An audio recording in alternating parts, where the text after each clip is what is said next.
வணக்கம். மனம் அப்படின்றது ஒண்ணு. அதுல எழும்புற எண்ணம் சித்தினாலும், புத்தியினாலும் ஆகும்.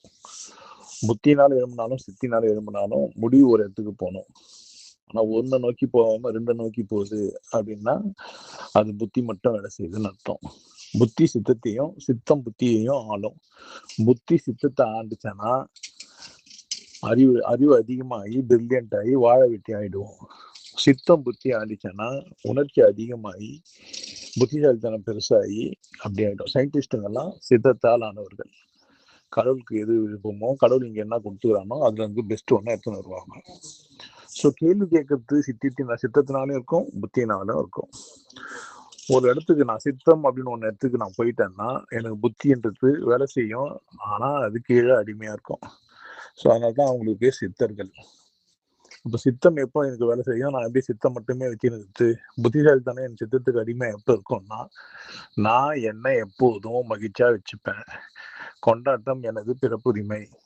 நான் என்னை இன்பமா வச்சுக்கிறது தான் என் வேலை. என்னுடைய முதல் வேலை எனக்கு இன்பமானதுதான்.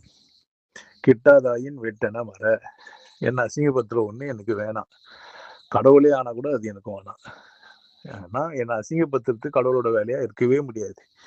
என்னை அசிங்கப்படுத்துறது நானா தான் இருப்பேன். ஸோ புத்திசாலித்தனத்துல தான் அசிங்கப்படுவேன்.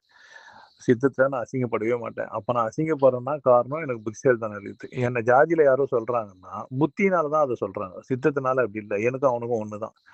சொல்ல போனா நான் அவனோட பெஸ்டா கூட இருப்பேன் சில இடத்துங்கள்ல. என்னை விட அவன் சிறப்பாகவும் இருக்கலாம். வாய்ப்பு இருக்கு. இது பிரச்சனை கிடையாது. கடவுள் தனித்தனியா படைச்சிக்கிறாரு. தனித்தனியா ஒரு திறமை இருக்கும். தனித்தனியா அவங்கவுங்க வாழ்வாங்க. ஸோ புத்தியும் சித்தமும் ரெண்டுமே தான் பேசினுக்குது.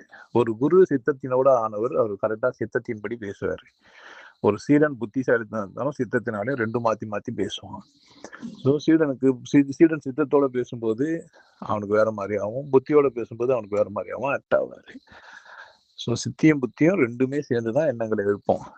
அது சித்தத்தினாலே இருக்கும், புத்தினாலே இருக்கும். அது எப்போ நான் எப்படி அதை வரையறுத்துக்கிட்டு அப்படின்னா, எனக்கு இன்பம் தராத ஒண்ணு அது புத்திசாலித்தனத்தினால மட்டும்தான் முடியும். சித்தத்தால் முடியவே முடியாது. ஊர்ல இருந்தா சொந்திக்கிறது சித்தத்தோட வேலை. அதுல ஒரு இன்பம் இருக்கவே செய்யும். அதுல புத்திசாலி வந்துச்சுன்னா ஊர்ல இருக்காது, சும்மனா செஞ்சுப்போம்.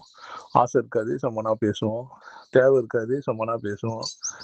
உண்மையிலேயே உணர்ச்சி இருக்காது, சும்மனா பேசுவோம். கொண்டாடத்துக்கு தகுதி இருக்காது, சும்மனா பேசுவோம். இதெல்லாம் புத்திசாலித்தனத்தினால. ஒரு ஆம்பளையா இருக்கிறது சித்தத்தினாலயா புத்திசாலித்தனத்தினாலயான்னு கேட்டா, பெரும்பகுதி ஆண்கள் அல்லது பெண்கள் உணர்ச்சியோட இருக்கிறதா சொல்லிக்கிறவங்க புத்திசாலித்தனத்தினாலதான் செஞ்சுக்கிறாங்க.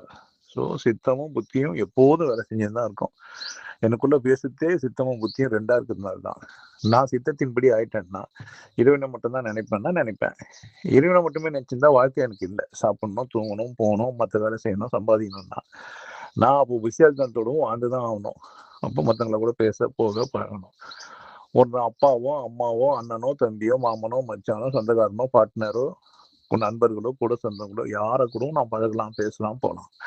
என்ன அவங்களுக்கு பிடிக்கலாம், பிடிக்காம இருக்கலாம். அவங்களுக்கு முழு அதிகாரம் இருக்கு. ஆனால் என்ன நானே எந்த இடத்துலையுமே விட்டு கொடுக்க கூடாது. என்ன விட்டு கொடுக்கிற ஒரு வாழ்க்கை எனக்கு தேவையில்லை. விட்டு கொடுக்காம வாழ்ந்தா சமாதி சாதிக்கலாம்.